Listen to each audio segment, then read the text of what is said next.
ஒரு ஆட்டோக்காரர் ஒரு கர்ப்பிணி பெண்ணை ஆட்டோவில் ஏற்றிட்டு ஹாஸ்பிட்டலுக்கு போகிறார். பெரிய மழை பெய்ஞ்சிட்டு இருக்கு. அப்போ அவர்கிட்ட இருந்த அந்த கொடையை அந்த கர்ப்பிணி பெண்ணுக்கு கொடுத்து இதை எடுத்துக்கிட்டு போமா அப்படின்னு சொல்றாங்க. அப்போ அந்த பொண்ணு சொல்றாங்க, ஆனா இது எப்படி நான் உங்ககிட்ட நான் திருப்பி கொடுக்கறது? அதுக்கு அந்த ஆட்டோக்காரர் சொல்றாரு, வேற யாருக்காவது தேவைப்படுறவங்களுக்கு கொடுத்துருமா அப்படின்னு சொல்லிட்டு அவர் போயிடுறாரு. அந்த கர்ப்பிணி பெண் அந்த கொடையை எடுத்துக்கிட்டு ஹாஸ்பிட்டல் வாசலுக்குள்ள போகும்போது அந்த வாசல்ல ஒரு பெரியவர் மழைக்கு பயந்துக்கிட்டு அப்படியே கை கட்டிட்டு நின்றுட்டு இருக்காரு.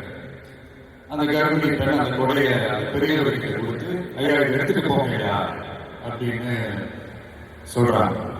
அதுக்கு அந்த பெரியவர் இதே மாதிரி கேட்கிறாரு, அம்மா நீங்க யாருன்னு எனக்கு தெரியாது, எப்படி அந்த கொடையை நான் திருப்பி கிட்ட கொடுக்கறது? அதுக்கு அந்த பொண்ணு சிரிச்சுக்கிட்டே சொல்றாங்க, வேற யாருக்காவது தேவைப்படுறவங்களுக்கு கொடுத்துருக்கீங்களா அப்படின்னு சொல்லிட்டு போயிடுறாங்க. உடனே அந்த பெரியவர் கொடையை எடுத்துக்கிட்டு பஸ் ஸ்டாப் வர்றாரு. பஸ் வந்து ஏறி போகும்போது அங்க பாக்குறாங்க ஒரு பூக்காரமா பூவை வச்சுக்கிட்டு ஒரு அட்டையை மழைக்காக குடிச்சுக்கிட்டு உட்கார்ந்துட்டு இருக்காங்க. பெரியவர் போய் அந்த கொடையை அந்த பூக்காரமா கிட்ட கொடுத்துட்டு அவர் பஸ் ஏறி போயிடுறாரு. பூக்காரமா அந்த கொடையை எடுத்துக்கிட்டு வீட்டுக்கிட்ட வரும்போது அங்க ஒரு ஸ்கூல் படிக்கிற பொண்ணு பேக்கெல்லாம் மாட்டிக்கிட்டு மழையில ஓடி வர்றாங்க.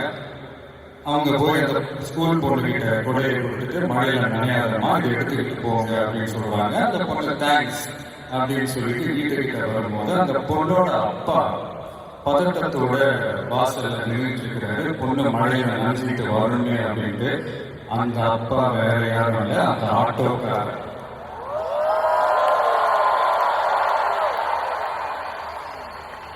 அந்த குடை அவர் கொடுத்த குடை. So the moral of the story is,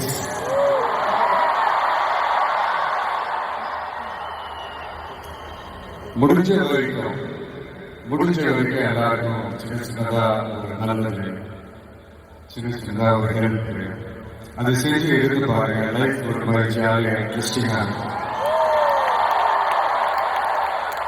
ஒரு ஃபேமஸ் சேயிங் ஒன்று இருக்கு, வெள்ளத்துல தவிக்கிற ஒருத்தருக்கு நீங்க படகு கொடுத்தீங்கன்னா பாலைவனத்துல நீங்க தவிக்கிறப்போ ஒட்டகமா வந்து நிற்கும்.